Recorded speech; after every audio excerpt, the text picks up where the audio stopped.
এই শোনো না গো, আমাদের পুতুল ডায়েরি চ্যানেলটি সাবস্ক্রাইব করে পাশে থাকা বেল আইকনটি বাজিয়ে দিও প্লিজ। আর গল্পটি ভালো লাগলে অবশ্যই লাইক কমেন্ট করে শেয়ার করে দিও।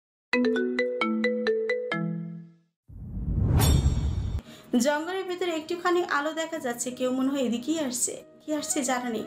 হয়তো আল্লাহ ঝিনুককে শুভাকাঙ্ক্ষী হিসেবে কাউকে পাঠিয়েছে। ঝিনুক দৌড়ে লোকটির সামনে গিয়ে উল্টিয়ে পড়ল। মাথা ব্যথাটা এখনো কমেনি, তার উপর অনেকটা পথ অন্ধকারে দৌড়েছে, তাই চোখ মুখে অন্ধকার দেখছে। নিঃশ্বাস নিতে নিতে হাঁপিয়ে উঠেছে। হঠাৎ পরিচিত কণ্ঠস্বর ভেসে এলো, সমুদ্র। এটা ছিল সমুদ্র। সমুদ্র ঝিনুককে দেখতে পেয়ে দৌড়ে এসে বুকে জড়িয়ে নিল, হাউমাউ করে কান্না শুরু করে দিয়ে বলল, ঝিনুক, ঝিনুক।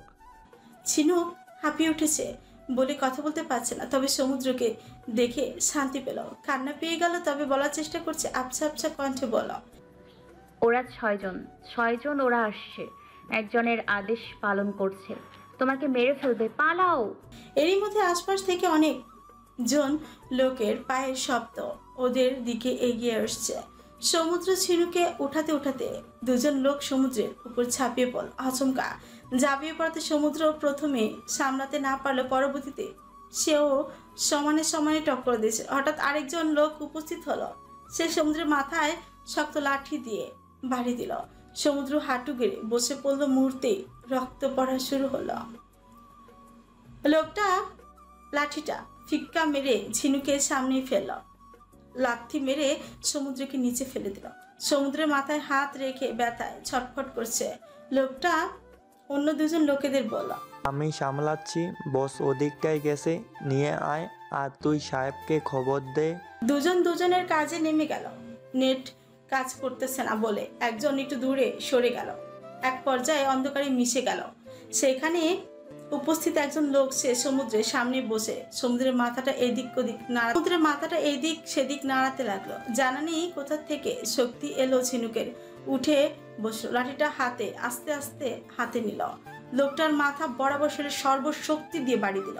ঠক করে একটা শব্দ ভেসে এলো, সাথে সাথে ফিনকি দিয়ে রক্ত ছুটতে শুরু করলো। লোকটা কোনো প্রতিক্রিয়া না করে মাটিতে থপ করে পড়ে গেল। দুজন দুজনের কাজে নেমে গেল। নেট কাজ করতেছে না বলে একজন একটু দূরে সরে গেল। ঝিনুক দ্রুত সমুদ্রের দিকে গেল, বলল, সমুদ্র ভাইয়া ওঠো, পালাতে হবে। মাথাটা ধরে সমুদ্র ভাইয়া ওঠার চেষ্টা করতেই আবারও ধপাস করে মাটিতে পড়ে গেল। এভাবে করলে হবে না সমুদ্র ভাইয়া, আমাদের পালাতে হবে। হাতে সময় ও সুযোগ খুবই কম, ওদের দলের বাকি মানুষ এসে পড়বে, ওরা খুবই বাজে লোক, ওঠো না। কান্না করতে করতে হিচকি তুলে বলেছিল। ঝিনুক বারবার সমুদ্রকে এগুলোই বলে যাচ্ছে। সমুদ্র আবারও ওঠার চেষ্টা করলো, কিছুতেই শক্তি পাচ্ছে না। সমুদ্র নিজের গায়ের গেঞ্জিটা একটু কষ্ট করে খুলে ফেলল, মাথায় বেঁধে নিল। যথাসম্ভব সে নিজেকে সামলানোর চেষ্টা করেছে। ঝিনুক সমুদ্রকে ওঠানোর জন্য সাহায্য করার চেষ্টা করছে। নিতান্তই ছোট্ট শরীরে মেয়েটা এমন বলিষ্ঠ দেহে পুরুষকে সামলিয়ে উঠতে হিমশিম খেয়ে যাচ্ছে। অবশেষে আল্লাহর রহমতে সমুদ্রে উঠে দাঁড়ালো, তবে ব্যথায় কুকরিয়ে উঠছিল বারবার। ওরা দিক বেদিক হয়ে এই দিকে এগিয়ে যাচ্ছে। খুবই দ্রুত যে যাচ্ছে তা নয়, আবার কচ্ছপের গতিতেও না। হঠাৎ করে পাশ থেকে কতগুলো লোকের ওদের দিকে এগিয়ে আসার দ্রুত পায়ের শব্দই পাচ্ছিল। কি করবে ঝিনুকে ছোট্ট মাথায় ঢুকতেছিল না। সমুদ্র একটা গাছের আড়ালে ঝিনুককে নিয়ে চুপচাপ দাঁড়িয়ে রইল।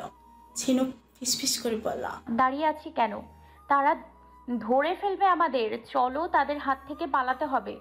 সমুদ্র ওর হাত দিয়ে ঝিনুকের মুখটা আলতো করে চেপে ধরে ফিসফিস করে বলল, চুপ করে দাঁড়িয়ে থাক, আমাদের হাঁটার শব্দে তারা এদিকে আসতেছিল, শব্দ করবি না। এরই মধ্যে হঠাৎ করেই সেই দলের একজন চিৎকার করে বলে উঠল, তোরা পালাইবার পারবি না, এই জঙ্গল থাইকা কই যাবি? আমগোর হাতেই দরা খাইবি। তোরা আমগোর সর্দারের পোলায় মাথায় বাড়ি দিছত, সর্দারের করা আদেশ তগরে মাইরা ফেলাইতে হবে। তারা সামনের দিকে এগিয়ে গেল। এই সুযোগে ঝিনুকরা পিছিয়ে যাচ্ছে। ঝিনুক ভয়ে ডুকরে কান্না করে উঠল। সমুদ্র তার দুই হাত দিয়ে ঝিনুকে ওর সাথে মিশিয়ে নিল। ফিসফিসিয়ে বলল, কান্না করিস না, আমি আছি, ওরা কিছুই করতে পারবে না। একবার বের হতে দে জঙ্গল থেকে। এখনো সমুদ্রের মাথা থেকে রক্ত চুপসে পড়ছে। এরই মধ্যেই আকাশ ডেকে উঠল। গুরুম গুরুম শব্দে বড় বড় হাঁক দিচ্ছে। বাতাস জোরে বইছে, গাছগুলোর এদিক সেদিক হেলে দুলে পড়ছে। ঝিনুক খুব ভয় পেয়ে সমুদ্রকে জড়িয়ে ধরে হাঁটছে। সমুদ্র আগের থেকেও বেশি এদিক ওদিক ডুলছে, মনে হচ্ছে যখন তখন পড়ে যাবে। ধুমসে বৃষ্টি শুরু হলো। কি অসম বাতাস, আকাশ ডাকছে। ঝিনুকরা সামনে অগ্রসর হতে পারছে না, কাল বৈশাখীর খেলাতে যেন ফেসে গেছে। কতদূর বৃষ্টির মধ্যে হেঁটেছে জানা নেই। বৃষ্টির বেগ কমে আসছিল, আকাশ পরিষ্কার হয়ে এসেছে। এরই মধ্যেই জঙ্গলের ভেতরে কাঁচা রাস্তার মতো কিছু দেখা গেল। নিশ্চয় জঙ্গলের মধ্যে এটা পাড়ের রাস্তা। ঝিনুকরা হয়তো রাস্তা থেকে 5 থেকে 6 হাত দূরে দাঁড়িয়ে রাস্তার দিকে অগ্রসর হবে। এরই মধ্যে সমুদ্র মাটিতে পড়ে গেল। ঝিনুক ভয়ে সমুদ্র ভাইয়া বলে চিৎকার করে কেঁদে উঠল। আল্লাহ মেহেরবানি, এই সময় রাস্তা দিয়ে একজন লোক তার ভ্যান নিয়ে এই দিকটা দিয়ে যাচ্ছিল। ঝিনুকের চিৎকারে লোকটি ভয় পেয়ে এখানে কে এটা বলে উঠল। ঝিনুকের দিকে টর্চ লাইট আলো নিক্ষেপ করলো। ঝিনুক লোকটিকে দেখে দৌড়ে তার দিকে গেল, বলল, আমাদের সাহায্য করুন, কতগুলো বদমাশ লোক আমাদের পেছনে পড়েছে। আমার সাথে ওনাকে মেরেছে, রক্ত পড়ছে, থামছি না, বেহুশ হয়ে গেছে, আমাদের বাঁচান। কান্না ও হেঁচকি মিশিয়ে ফেলেছে ঝিনুক। লোকটি কথাটা শুনতেই দৌড়ে সমুদ্রের দিকে এগিয়ে গেল। হাতে টর্চ লাইটটা সমুদ্রের মুখে মারলো। ঝিনুক সহ লোকটি চমকে উঠল। সমুদ্রের পুরো মুখ রক্তে মাখামাখি। লোকটি দ্রুত সমুদ্রকে উঠানোর চেষ্টা করলো, কিন্তু সেও উঠাতে হিমশিম খাচ্ছে। ঝিনুক রক্ত দেখে থরথর করে কাঁপছে। লোকটি বলল, ম্যাডাম দাঁড়াইয়া না থাইকা ধরেন হেরে, আমি একলা পারতেছি না। কথাটা কর্ণকুহুরে পৌঁছাতেই ঝিনুক ধরল, সমুদ্রকে ভ্যানে তুলল। লোকটি ঝিনুককে ভ্যানে বসতে বলে বুঝিয়ে দিল। সমুদ্রের মাথাটা চাপ দিয়ে ধরতে, যেন আর রক্ত না পড়ে। ছোট্ট ছোট্ট হাতে কাঁপা কাঁপা ভাবে। ঝিনুকও সেভাবেই ধরল। খুব তাড়াতাড়ি লোকালয়ে চলে এলো ওরা। লোকটি গ্রামটাতে ঢুকে চিৎকার চেঁচামেচি করে অন্য লোকজনদের ডাকার চেষ্টা করলো। প্রতিটা ঘর থেকে মানুষ বের হয়ে এলো। সমুদ্রের এই অবস্থা দেখে তারা তাড়াতাড়ি প্রাথমিক চিকিৎসার ব্যবস্থা করলো। এটা জঙ্গলের মধ্যে দিকে একটা গ্রাম। এখানে আধুনিক সমাজের খুব বেশি জিনিস নেই। গ্রাম্য একজন ডাক্তার সমুদ্রকে চিকিৎসা করল। সমুদ্রকে রেস্টে রাখতে বলল, সাথে খেয়াল রাখতেও বলল। সমুদ্রের জ্ঞান ফিরল একদিন পর। অতিরিক্ত রক্তক্ষরণে শরীর খুবই দুর্বল। এই মুহূর্তে তাকে শহরে নিয়ে যাওয়া সম্ভব নয়। শহর প্রায় 15 থেকে 20 কিলোমিটার দূরে। তাছাড়া আবারও ঝড় শুরু হয়ে গেল, যেমন বৃষ্টি তেমন বাতাস।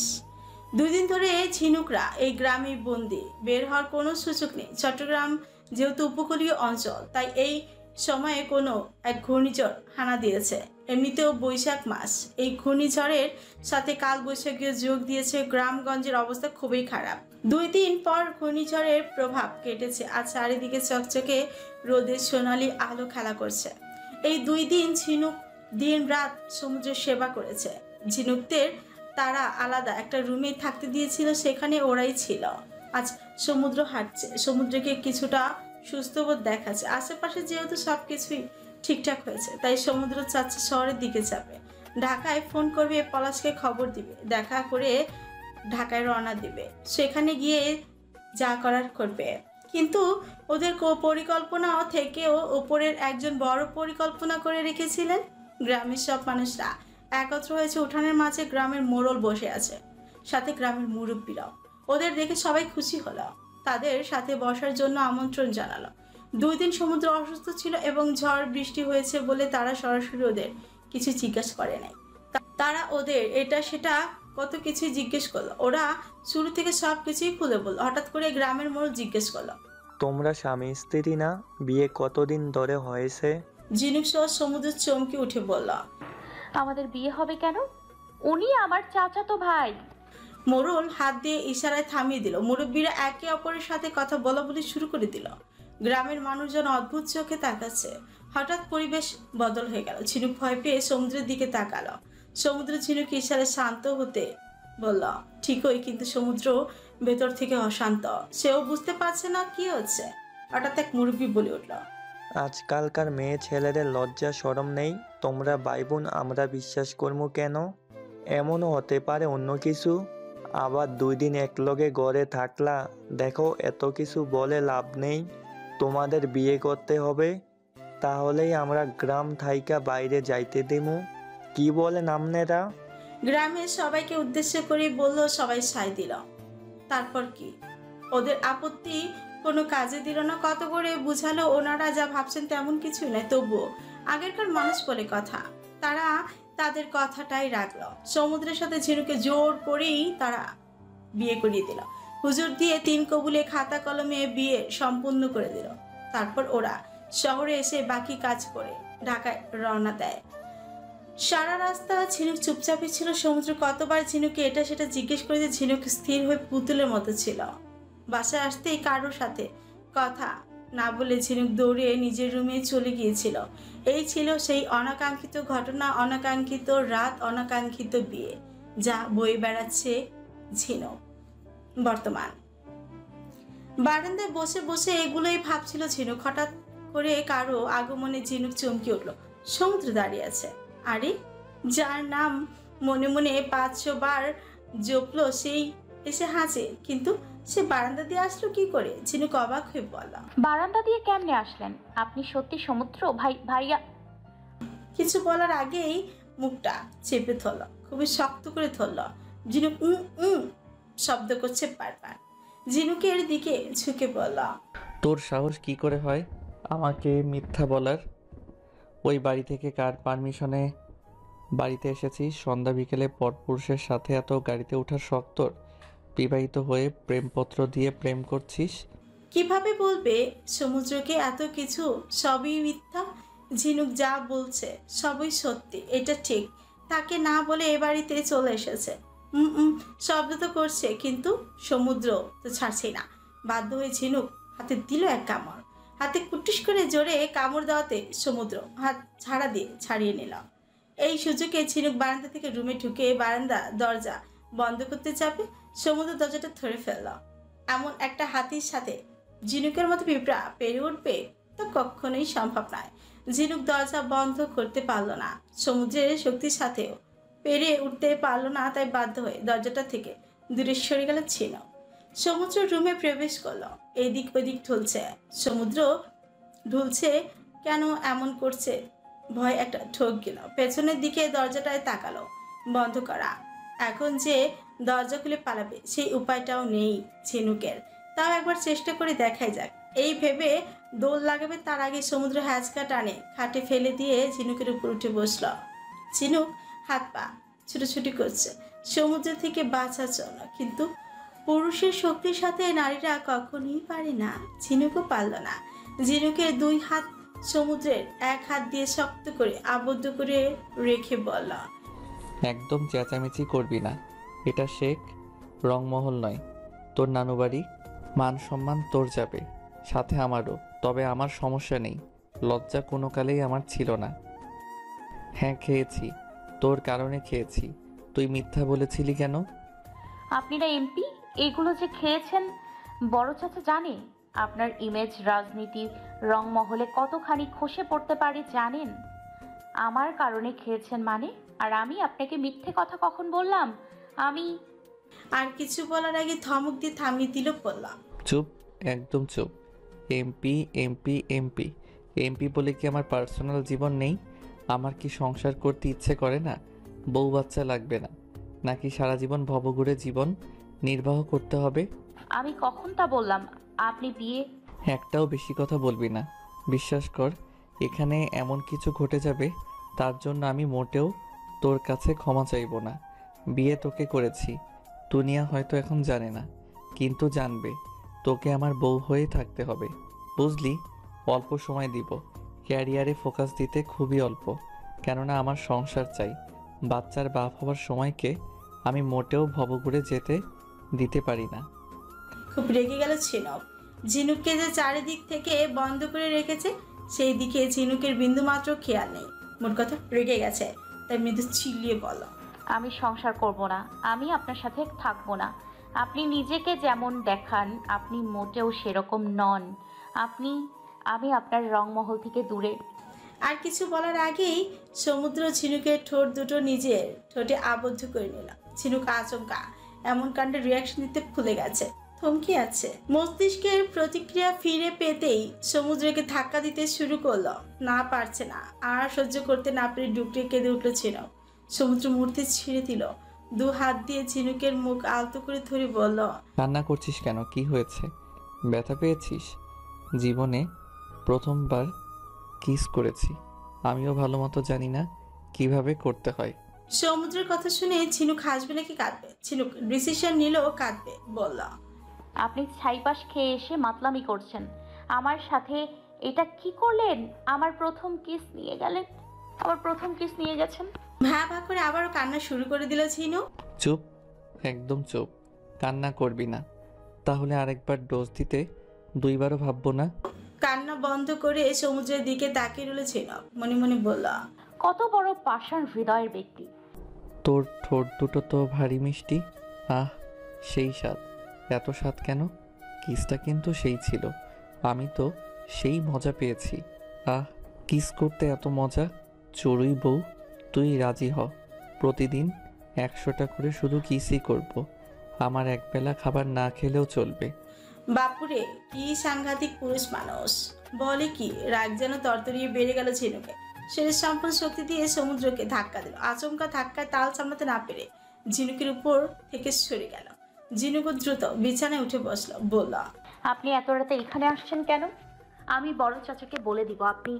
সমুদ্র হো হো করে হেসে উঠল, হাসি থামিয়ে বলল, যা বলার বল গিয়ে, আমার কিছু যায় আসে না, বরং আব্বাই খুশি হবে। তার ছেলের গতি হয়েছে, বউ সংসারে মন এসেছে, শেখ বংশে নতুন সদস্য আনার রাস্তা ক্লিয়ার করছে। আমি আমার বউয়ের কাছে এসেছি, এটা শেখ রংমহলে খুশির বার্তা হিসেবে প্রেরণ হবে। হো হো করে হাসতে থাকলো। শোনো বউ, বড্ড প্রেম প্রেম যাচ্ছিল, তাই রোম্যান্স করতে বউয়ের কাছে এসেছি। শয়তান টিকটিকি কাটা বাংলাদেশের মন্ত্রী পরিষদের বিশ্রী গন্ধ লেজ। চুপ চুপ করেন। কে বউ? কিসের বউ? আমি বউ না, যান এখান থেকে। আপনি যান এখান থেকে, আমি কিন্তু চিৎকার করব। কি গন্ধ বাপুরে, গা গুলিয়ে আসছে। এগুলো কবে থেকে খাওয়া শুরু করছেন? দেখো বউ, চিৎকার করলে তোমার মান সম্মান যাবে। আমার কি? তবে আমার বউ বলে তোমাকে বলছি, শোনো। এ বাড়ির সবাই জানে তোমার আমার বিয়ে হয়েছে 4 বছর আগে, তাই সাধারণ দৃষ্টি যে বউয়ের কাছে জামাই আসবেই। আমি বললে মেহরাব মারিয়া কিন্তু এখানে বাসরঘর সাজিয়ে রাখবে। হুম হুম। তাছাড়া তোমাকে এত সহজে ছেড়ে দুনিয়া থেকে যাওয়ার ইচ্ছে আমার নেই। এখনো আমি ময়নার বাপ হই নাই, তোমাকেও তো ময়নার মা বানাতে পারি নাই, তাই না? খুব রাগ আছে আমার তোর উপর। সন্ধ্যায় বের হওয়ার পর মন্ত্রিসভা থেকে কল এসেছিল, সেটা সেরে তোর এখানে আসার পথে আমার বন্ধু সার্কেলের সাথে দেখা। ওরা ঘরোয়াভাবে ব্যাচেলর পার্টি করছিল।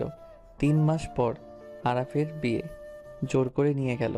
সেখানেই ড্রিঙ্কস আমার গায়ে পড়েছে, সেটারই গন্ধ পাচ্ছিস। আমি এসব খাই না। একটু আগে তো আমার ঠোঁটের স্বাদ নিলি, তখন গন্ধ পেলি না? কিসের কথা মনে পড়তেই ঝিনুকের আবারও কান্না করতে ইচ্ছে করছে। এই ব্যাটা ঝিনুকের জীবনে সত্যিই ঘূর্ণিঝড়। যখনই হানা দেয় কিছু না কিছুই নিয়েই যায়। এবার জীবনের প্রথম কিস নিয়ে গেছে। ঠোঁট উল্টে কিছু করার আগে সমুদ্র বলল, এই থাম থাম, একদম ড্রামা করবি না, কান্না তো মোটেও করবি না, তাহলে অন্য কিছু করে ফেলবো। অন্য কিছু?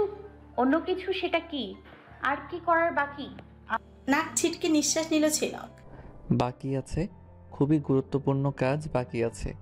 এখনও আমার বাসরের কাজটা আজ 4.5 বছর ধরে পেন্ডিং অবস্থায় ঝুলে আছে। কেউ জানতে পারলে ভাববে এমপি আব্রাহাম ফারহাদ সমুদ্রের সমস্যা আছে, পারে না। আয় হায়, কি লজ্জা, কি লজ্জা! মান সম্মান ইজ্জত প্লাস্টিক, যাকগে। কিন্তু তারা তো আর আসল খবর জানে না। শোনো বউ, আমার কথা গভীর মনোযোগ দিয়ে শোনো। আমি যখন তখন যে কোনো সময় বাসরের কাজটাও সেরে নিতে পারি। আরও শোনো মেয়ে, আমি সর্বোচ্চ আর 2 থেকে 6 মাস দূরে থাকতে পারবো। তবে তুমি যদি বেশি তেড়িবেড়ি করো, আমি কাজটা এখনই সেরে ফেলবো। একটু সরাও তো ওড়নাটা দেখি। সমুদ্রের কথা শুনে শৈলের রন্ধে রন্ধে চমকে ওঠার নিউরন তীরন্দাজ করলো ঝিনুকের। কেঁপে উঠল, সাথে সাথে 2 হাত দিয়ে নিজের ওনাটা চেপে ধরল ঝিনুক, বলল, আপনি কোন দিকে নজর দেন মিয়া? হ্যাঁ, লজ্জা করে না? নির্লজ্জ ঠোঁট কাটা বেহায়া বেটা কোথাকার। তো বের হন। যাওয়ার জন্য আসি নাই, অনেক কিছু জানার আছে, তুমি চাইলে করতেও পারি।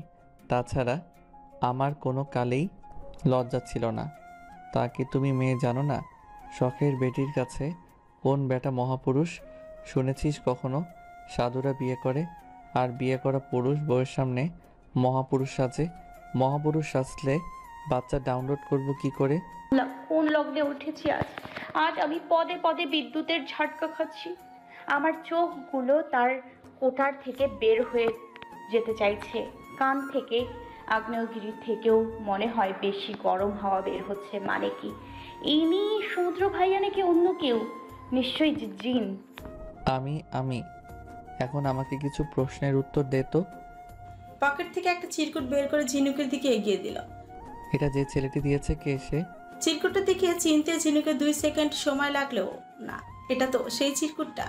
ঝিনুকের মনে কোনো কাদা নেই, হবেই বা কেন? ঝিনুকও জানে না এই চিরকুটের মালিককে। ঝিনুক নিজেকে স্বাভাবিক করে নিল। সমুদ্র নিভু নিভু চোখে ঝিনুকে পর্যবেক্ষণ করছে। সমুদ্রকে শুরু থেকে সব কিছু বলল ও। রাতে সেই অনুভূতিও, যেখানে ঝিনুক উষ্ণ নিঃশ্বাস অনুভব করেছে। আমাকে জানালি না কেন? কি করে আপনাকে জানাবো? আপনি কি আমার কথা বিশ্বাস করেন নাকি? 2 বারই চিরকুট পেয়েছি, 2 বারই আপনি মহাকাণ্ড করে বসে আছেন। তাছাড়া সকাল থেকে আমি বলার চেষ্টা করেছিলাম আপনার সামনে গেলেই দুনিয়ার অন্য কিছু ভুলে যাই। আমি যখন ঘুম থেকে জেগেছি তখনও আপনি গভীর ঘুমে। 2-3 দিন ধরে আপনি নির্ঘুম রাত কাটাচ্ছেন, তাই আর জাগাই নাই। আমার পড়াশোনারও ক্ষতি হচ্ছে এই বাড়িতে। আমার সমবয়সী কেউই নেই, ফাঁকা ফাঁকা লাগে। তাই রাতে বাবাকে বলেছিলাম আমি তার এই বাড়িতে আসব। আম্মুকে বলেছি আসার সময় বিকেলে আপনি জেগে থাকলে আপনাকেও বলে আসতাম। মেহরাব ভাইয়া গাড়ি নিয়ে এসেছিল, তার সাথেই চলে এসেছি। এক নাগারে কথাগুলো বলে থামলো ঝিনুক। সমুদ্র যেন সবকিছুর হিসেব মিলিয়ে ফেলল, মুখে তৃপ্তির হাসি দিল। তার চড়ুইয়ের উপর এতটাও এরকম রাগ করা ঠিক হয় নাই। যাই হোক, বউ তার, সে করবে না তো কে করবে? এইটা করে ভালোই হয়েছে, চড়ুই বউ এর কাছাকাছি যাওয়া গেছে, মিষ্টি কিসও পেয়েছে। সমুদ্র একটু গভীর চিন্তা করল, চিরকুট দেওয়া ব্যক্তিটি কে?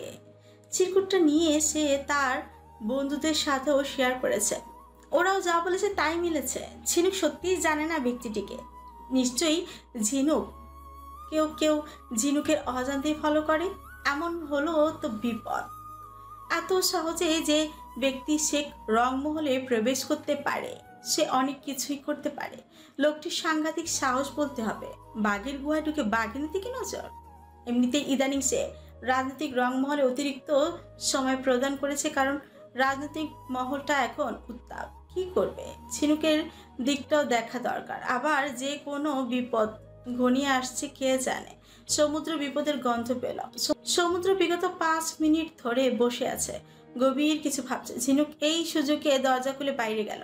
মেহরাবের ঘর ঝিনুকের রুমের পাশে। ঝিনুক দরজার টোকা দিল, নক নক। মিনিট 2 পর মেহরাব ঘুমো ঘুমো চোখে দরজা খুললো। বলা, তুই এত রাতে এখানে? কিছু লাগবে বনু তোর? আমি তোমার একটা ট্রাউজার আর টি শার্ট দাও তো, তাড়াতাড়ি দাও। মেহরাব ফ্রিকুচকে তাকালো। বলা, এত রাতে তুই এগুলো দিয়ে কি করবি? পাগল হয়ে গেলি নাকি? সমুদ্র ভাইয়া এসছে আমার রুমে, এগুলো লাগবে, দাও। মেহরাব চমকে তাকালো, মনে হচ্ছে ঘুম চলে গেছে। এই সমুদ্রের নামটাও তার মতো বাচ্চা শয়তান ঘূর্ণিঝড় নামই যথেষ্ট মানুষের রাতের ঘুম হারাম করার জন্য। মেহরাব দ্রুত রুম থেকে টি শার্ট আর ট্রাউজার এনে দিল। বলল, সত্যি সমুদ্র ভাই এসেছে? আমি মা বাবাকে বলছি, দাঁড়া আমি আসতেছি। না, কাউকে বলতে হবে না, তোমারও আসতে হবে না। সে চলে যাবে কিছুক্ষণ পর। এই গুপ্ত নিউজটা তোমার কাছেই রাখো। যাও চোখে ঘুম নিয়ে এসো, যাও চোখে ঘুম নিয়ে এসো, আবার ঘুমোতে যাও। ট্রাউজার আর টি শার্ট নিয়ে ঝিনুক নিজের রুমের দিকে চলে গেল। মেহরাব ঝিনুকের পিছু পিছু গেল না। সে কৌতূহলীও হলো না। সে জানে এসব ঘটনা সমুদ্রের জন্য পানি ভাতে সমান। বড় করে একটা হামি কাটলো গুম গুম ভাবটা। আবারও মেহরাবের চোখে হানা দিল। মেহরাব মুচকে হেসে বলল, যেমন পাগলি তার পাগলও মিলেছে তেমন, যেমনটার সাথে তেমনটা। দরজা বন্ধ করে মেহরাব ঘুমাতে গেল। গুপ্ত নিউজটা হাওয়ায় মিশে গেল। ঝিনুক রুমে এসে এখনো সমুদ্রকে সে আগের মতো বসে থাকতে দেখলো। ঝিনুক সমুদ্রের দিকে এগিয়ে গেল, হাতে টি শার্ট আর ট্রাউজার এগিয়ে দিয়ে বলল, সমুদ্র ভাইয়া যান, গোসল করে আসেন। বাপুরে কি ধ্যানে মগ্ন আছে আল্লাহ জানেন। আশেপাশে যেন কোনো কিছুর হুঁশই নেই সমুদ্রের। ঝিনুক যে বাইরে গেল সেটাও মনে হয় জানেই না। ঝিনুক সমুদ্রের কাঁধে চাপড় মেরে বলল, সমুদ্র ভাইয়া, ও সমুদ্র ভাইয়া। সমুদ্র হালকা লাফিয়ে উঠে বলল, হয়েছে কি? তোর তো সাহস দিন দিন বেড়েই চলছে। পিচ্চি মেয়ে হয়ে আমার মতো মানুষকে ভয় পাইয়ে দিস। সমুদ্রের কথা শুনে হাসি পেল ঝিনুকের। ঝিনুক খিলখিল করে হেসে উঠল, বলল, তুমি কোন মঙ্গল গ্রহে হারিয়ে গেছো? কতবার যে ডাকছি, কানে যাচ্ছে না। মিথ্যে কথা মাত্র একবার ডাকছে। ওঠো, এই গন্ধটা ভালো লাগছে না, পেট গুলিয়ে বমি ভাব হচ্ছে। তুমি ফ্রেশ হয়ে এসো। এ নাও মেহরা ভাইয়া, টি শার্ট আর ট্রাউজার। নিজের শখের নারীর হাসি দেখাও ভাগ্যবানের কপাল, যা সবাই নিয়ে জন্মগ্রহণ করে না। সমুদ্র মুচকি হেসে বল, ধন্যবাদ চড়ুই বউ। টি শার্ট আর ট্রাউজার নিয়ে ওয়াশরুমে চলে গেল।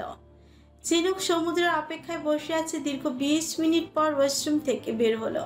আল্লাহরে, বেটা মানুষও রাত বিরাতে এতক্ষণ গোসল করে। সমুদ্রকে না দেখলে ঝিনুকের জানাই হতো না। যাই হোক, অবাক চোখে তাকিয়ে আছে ঝিনুক। সমুদ্রকে স্নিগ্ধ লাগছে।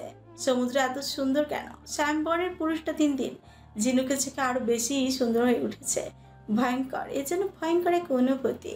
সুন্দর নাকি মেয়েদের জন্য বরাদ্দ? তবে ঝিনুক ভাবছে পুরুষরাও মাঝে মধ্যে মেয়েদের সৌন্দর্য থেকে ঊর্ধ্বে হয়। এইভাবে তাকিয়ে আছিস কেন? মনে হচ্ছে খেয়ে ফেলবি। খাবি না কি আমায়?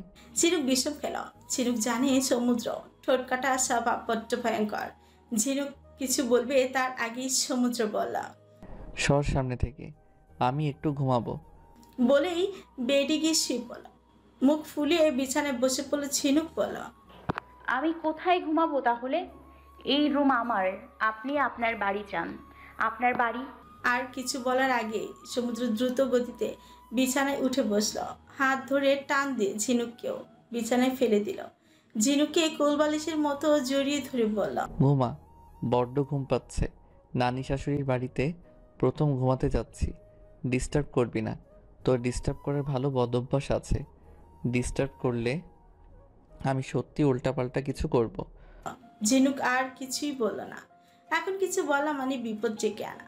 না, আমি এখন উল্টাপাল্টা কিছুই চাই না। শক্ত করে ধরে রেখেছে সমুদ্র, যেন ছেড়ে দিলেই পালিয়ে যাবে তার চড়ুই বউ।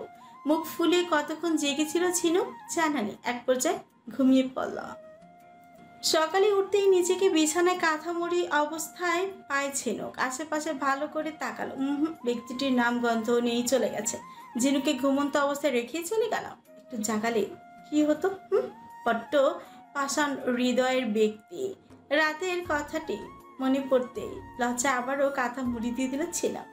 বালিশের নিচ থেকে মোবাইলটা হাতে নিতেই দেখে ঘড়ির কাঁটায় 9টা বাজে। তড়িঘড়ি করে বিছানা ছেড়ে ওয়াশরুমের দিকেই গেল।